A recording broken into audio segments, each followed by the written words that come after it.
I always thought my son Ethan was my protector. After my husband passed away, he told me he wanted to take care of me. He told me I shouldn't be alone, and for a long time, I believed he was my blessing. But last week, I realized something that chilled me to the bone. My son wasn't trying to save my life. He was trying to control it, and it all started with these little blue pills. If you think you can trust your own blood, listen to my story carefully.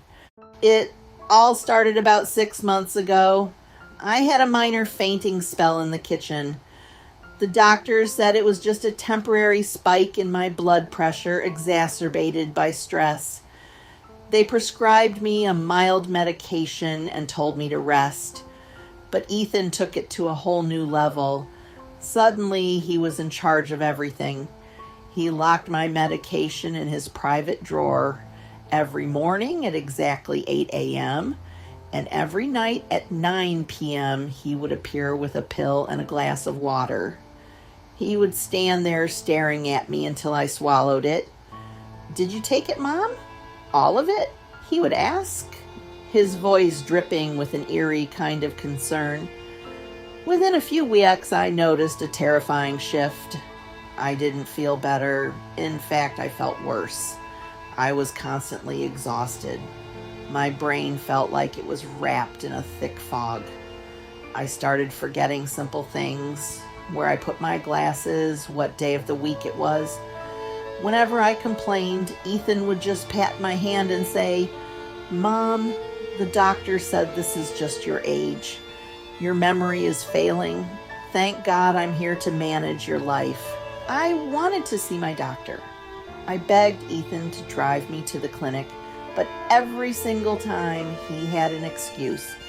"The doctor is fully booked, Mom." I called him, and he said to increase the dosage. That's when the first seed of doubt was planted. My gut told me something was wrong, so I decided to do something risky. The next morning, when Ethan handed me the blue pill, I pretended to swallow it.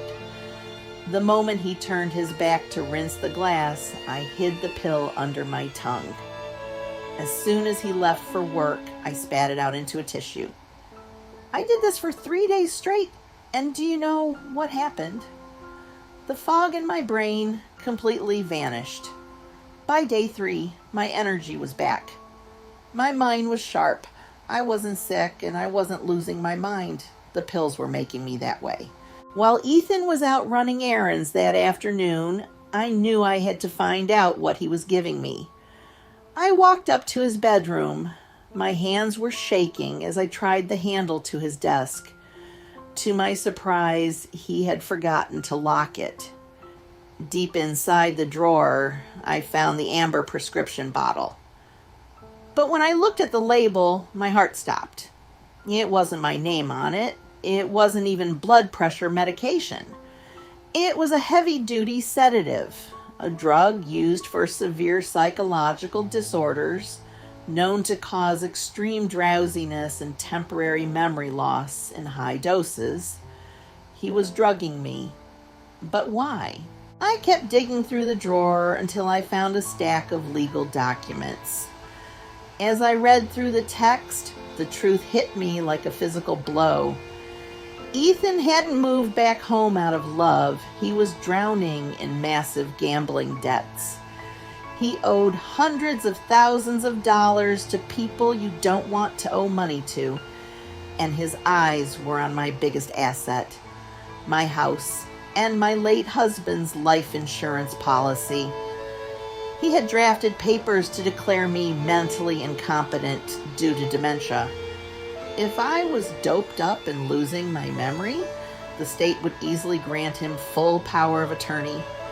He could sell my house, empty my bank accounts, and put me in a cheap nursing home, leaving me with absolutely nothing.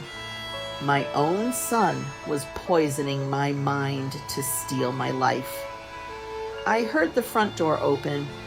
Ethan walked in carrying groceries, humming a tune. He walked into the kitchen and froze. His eyes went from me to the papers on the table to the bottle of sedatives. His face turned red. He tried to laugh it off, stepping toward me. Mom, what are you doing in my room? You're confused again. You're having hallucinations because you missed your dose. Give me those papers. But for the first time in months, I didn't back down. I looked him dead in the eye. I haven't taken your pills in 4 days, Ethan, I said, my voice steady and cold. My mind is perfectly clear. I know exactly what you did. He panicked. He lunged forward to grab the documents, shouting at me. But I didn't just find the papers that afternoon. I had also called my lawyer and I had called the police. Within seconds, the front door was kicked open. Ethan was arrested that night. He is currently facing charges of elder abuse, fraud, and endangerment. It breaks my heart to know that the boy I raised, the baby I held in my arms, grew up to view me as nothing more than a paycheck. I am safe now, but the emotional scars will never truly heal. It's a painful lesson. Sometimes the person you trust the most is the one you need protection from. Always trust your gut feeling. If you were in my shoes, would you ever be able to forgive your own child? Thank you very much for listening my story, and let me know in the comments below. Don't forget to like and subscribe for more stories.